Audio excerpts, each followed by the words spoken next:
बसंतपुर एक छोटा सा गांव था। उसी गांव में एक सोनिया नाम की लड़की रहती थी। उसके माता पिता का देहांत हो चुका था। सोनिया अपने चाचा चाची के साथ रहती थी। चाचा खेत पर काम करने चले जाते थे। चाची दिन भर छोटी सी बच्ची से काम करवाती थी। सोनिया का बहुत मन था पढ़ने का, लेकिन उसके चाचा चाची उसे पढ़ाना नहीं चाहते थे कि कहीं पढ़ लिख कर वह कहीं चली न जाए। उन्हें मुफ्त की नौकरानी मिल गई थी। एक दिन सोनिया घर का काम निपटाकर घर के बाहर खेलते बच्चों को देख रही थी। तभी बच्चे उसे साथ में खेलने के लिए बोलने लगे। मेरी चाची मुझे बहुत मारेगी। अभी वो सो रही हैं, इसीलिए मैं यहाँ बैठी हूँ। सोनिया उदास बैठी थी। तभी गांव के सरपंच की पत्नी राधिका वहां गुजरी। राधिका सोनिया के माता पिता को अच्छे से जानती थी। बेटी इतनी उदास क्यों बैठी हो? क्या बात है? तबीयत ठीक नहीं है क्या? नहीं चाची, सब ठीक है। आप जाओ, अगर चाची ने आपसे बात करते देख लिया तो बहुत मारेगी। बेटी मैं किसी से नहीं डरती, तू चिंता मत कर, बता क्या बात है। सोनिया राधिका चाची को सारी बात बता देती है। अगले दिन गांव में पंचायत बैठती है और सोनिया के परिवार को बुलाया जाता है। क्यों रे बद्री, तुझे और तेरी बीबी को शर्म नहीं आती इसी छोटी सी अनाथ बच्ची पर जुल्म करते हुए? नहीं सरपंच जी, आपको किसी ने गलत खबर दी है। हम तो इसे बहुत प्यार से पालते हैं। झूठ बोला तो गांव से तेरा हुक्का पानी बंद करवा दूंगा। इसे अभी तक स्कूल क्यों नहीं भेजा और तू इसे बच्चों के साथ खेलने भी नहीं देता? मालिक, इसका ही मन पढ़ाई में नहीं लगता। झूठ बोल रहा है। आज से पंचायत फैसला करती है कि इसे पूरे गांव में कोई भी सहारा नहीं देगा। कोई इसे सामान नहीं बेचेगा।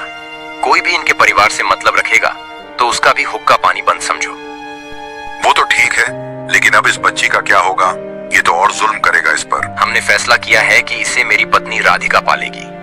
ये हमारे घर में रहेगी और स्कूल जाएगी। पूरी पंचायत में यह सुनकर तालियां बजने लगती हैं।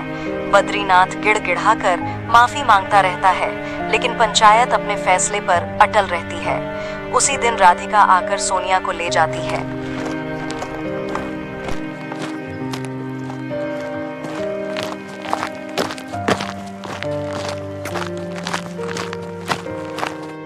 सोनिया के घर में आने से सरपंच के घर में रौनक आ जाती है। दरअसल राधा के कोई संतान नहीं थी। सोनिया को बेटी के रूप में पाकर राधिका बहुत खुश होती है। कुछ ही दिनों में सोनिया स्कूल जाने लगती है। वह मन लगाकर पढ़ाई करने लगती है। इधर सोनिया के चाचा चाची को गांव छोड़ना पड़ता है। वे दोनों शहर में जाकर मजदूरी करने लगते हैं। धीरे धीरे समय बीत जाता है। एक दिन सोनिया आकर राधिका के गले लग जाती है। क्या बात है, इतनी खुश क्यों है? माँ, मुझे कॉलेज में दाखिला मिल गया।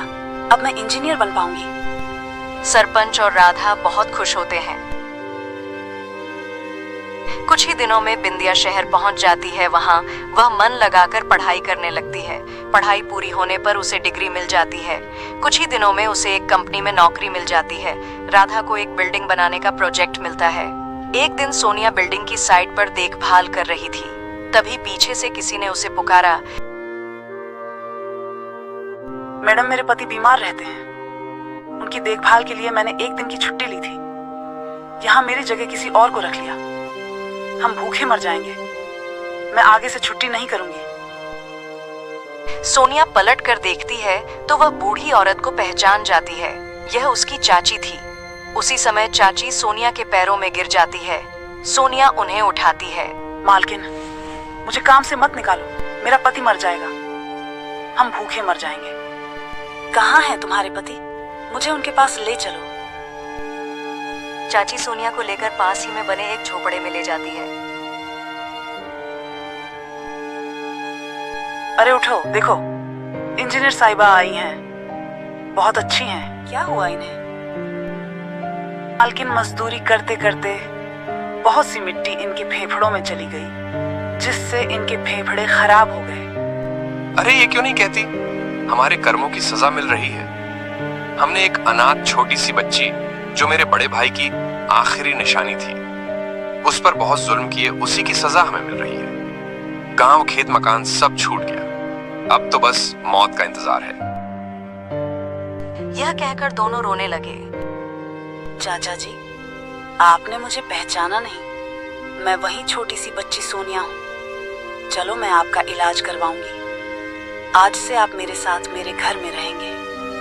बेटी तू बड़े दिल वाली है, तूने हमें माफ कर लिया, लेकिन हम इस लायक नहीं हैं। हमें हमारे हाल पर छोड़ दे। बेटी, हम किस मुंह से तेरे साथ चले? जब तुझे हमारी जरूरत थी तब हमने तुझ पर जुल्म किए। चाची, अगर वह सब नहीं होता तो शायद आज मैं इंजीनियर न बन पाती। जो होता है अच्छे के लिए होता है। सोनिया उन्हें अपने साथ अपने घर ले गई, चाचा का इलाज करवाया। फिर एक दिन दोनों को लेकर सोनिया गांव पहुंची। अरे बेटी, ये तुझे कहाँ मिल गया? पिताजी, ये बहुत बुरे हालात में थे, बहुत बीमार थे। अब ठीक हैं, इन्हें इस गांव में रहने दीजिए। इनका सारा खर्चा मैं उठाऊंगी। देखा बद्रीनाथ, जिस बेटी की तुमने कभी कद्र नहीं की वही तुम्हारे बुढ़ापे का सहारा बन गई। चाचा चाची कुछ नहीं बोले, बस हाथ जोड़कर रोते रहे।